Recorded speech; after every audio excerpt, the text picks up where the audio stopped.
Hello there, GameBro Advance here again, and in this episode I want to show you why you should play WarioWare Inc. MegaMicro games. Wario. You either love to hate him or hate to love him. But after a decade plus making appearances in various Mario games and even spinning off into his own Wario Land series, he yet again finds a way to reinvent himself. This time in 2003 on the GBA with MegaMicro games, the first of many entries in the WarioWare series.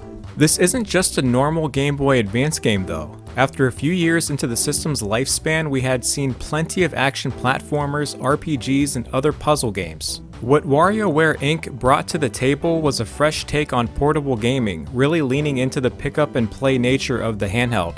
The concept of MegaMicro games is right in the title, micro games, and ones that really shine too. There isn't much of a story per se, but the game does establish a premise via these fantastic animated cutscenes. Wario comes up with his latest money-making scheme by assembling a software company with an oddball cast of characters to create the best video games in the world. To add to the visual experience, there is an overworld map located in the Diamond City metropolis where you'll venture through the further you get through the minigames. And I would be remiss if I didn't talk about Wario's friends, who might perhaps be the MVPs of the game. Every character has a unique genre to their minigames. You've got Jimmy, the disco dancer with the sports genre, 9volt, the grade schooler with the Nintendo Classics genre, which I'll go over more in a minute, Mona, the savvy student with the strange genre, the duo of Dribble and Spitz with the sci-fi genre, Dr. Krygor with the reality genre, Orbulon, the outer space lifeform with the IQ genre, Kat and Anna, the kindergartner pair with the nature genre, and of course, Wario himself. The format and mechanics are incredibly simple. At the start of each stage, you'll see a title screen giving you a heads up as to what to expect. Then you'll see a fuse at the bottom of your screen serving as your timer. All you need is the D-pad and A button.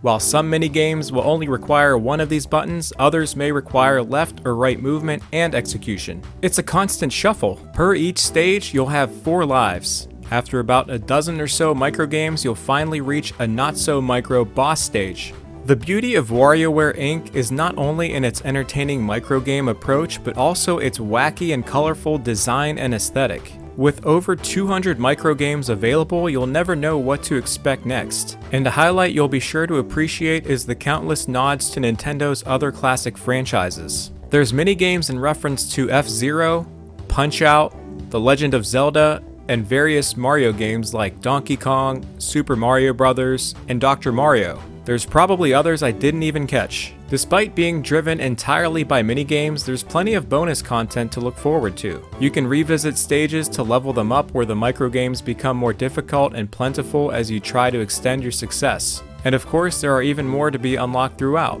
In the menu, you'll see the grid, which is where you can go and play any unlocked microgame of your choosing. This is not unlike Mario Party, where you can skip the board altogether and just play the party games. Another great feature that may be overlooked is multiplayer, but it's not in the way that you think. There are a handful of versus games that can be unlocked.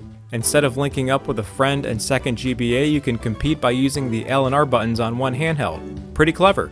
I was able to complete WarioWare Inc. in about 2 hours, and even though it's not necessary to finish in one sitting, I found myself instantly addicted due to the brevity of the microgames. And even with moderately quick reflexes, I was often messing up and having to start over, but I never really felt frustrated. Once I got the hang of it, I was able to get it right the second or third time around, and then I was on to the next stage.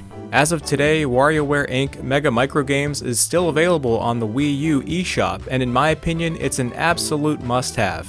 However, as a result of its legacy and excellent 89 Metacritic score, the going rate of a loose copy today is about $50, which might be too much for some, and I completely understand that. And although the series has been brought to just about every Nintendo console in the last 2 decades, I don't imagine we'll see a re-release of MegaMicro games, but I hope that eventually Nintendo will make its major first-party GBA games available via Switch Online. As an alternative, we did finally get a WarioWare game for Nintendo Switch with WarioWare Get It Together, which is a superb installment for the series and often gets discounted.